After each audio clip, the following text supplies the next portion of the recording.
this hour talking about how it has been 8 months since the deadliest school shooting in Georgia's history, and family members of one of those victims say they don't want the road to justice to drag on any longer. Thank you so much for being here for Fox 5 News at noon.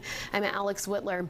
Family members were in a Barrow County courtroom for a hearing for suspected school shooter Colt Gray. Fox 5's Tyler Finger joins us live now from outside the courthouse with the next steps in this process. We imagine this was an emotional day for those victims' family members. Tyler. Yeah, Alex, good afternoon to you. Normally, the next steps would be getting ready for trial, but we learned today that the accused Apalachee High School shooter may never actually stand trial. I'll talk about that in just a moment, but first, I want to take you inside the courtroom. You're looking at the accused teen killer, Colt Gray. This is the first time we have seen his face since his mugshot was taken. Until today, we weren't allowed to show his face, but a motion was made to change that, and all sides agreed. Colt appeared via Zoom for his status hearing. Colt's attorney Alfonso Kraft told the judge that his client is moving toward making a non-negotiated plea to avoid a trial.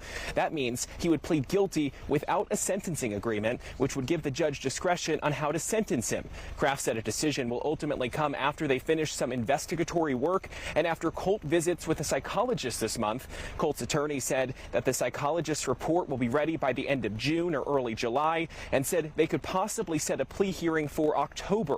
That would come after the trial of Colt's father, Colt Gray, which is currently set to begin in September. Prosecutors accuse Colt Gray of allowing his 14-year-old son, Colt, access to guns, knowing the boy was a danger. I spoke to the family of Coach Richard Aspinwall, one of the 4 killed in the mass shooting, about today's news. The family was split on if a trial should happen. Take a listen. I don't want to see no plea deals. I don't want to see nothing negotiated. I want to go through the trial process, send him to prison, and that's it. You want jurors to make the decision?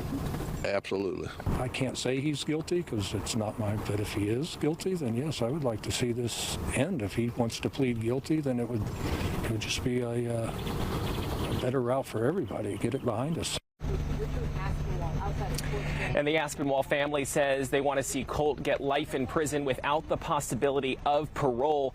Colt's father, Colt Gray, appeared in court last month for a change of venue hearing.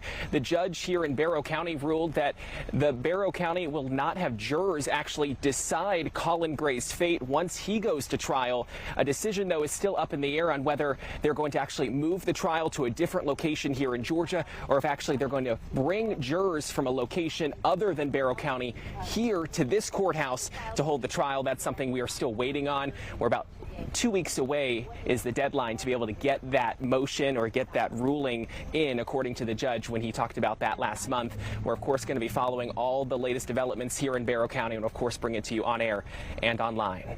We are live in Barrow County this afternoon. Tyler Fingert, Fox 5 News. Alex, back to you. Certainly.